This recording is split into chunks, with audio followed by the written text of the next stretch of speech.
And lastly, sa mga kongresista na kaalyado ng mga NPA, mahaya naman tayo sa topic ng pagpatay dahil kayo mismo, hindi kayo nagsasalita sa pagpatay ng NPA sa mga pulis, sundalo at mamayang Pilipino.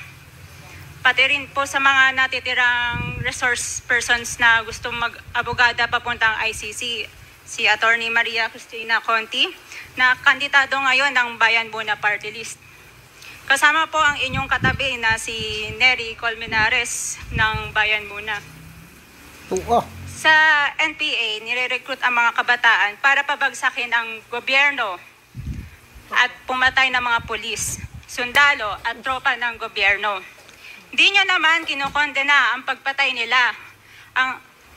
Ang kinokondena nyo ngayon ay ang dalawang naging most trusted leaders ng bansa na todo effort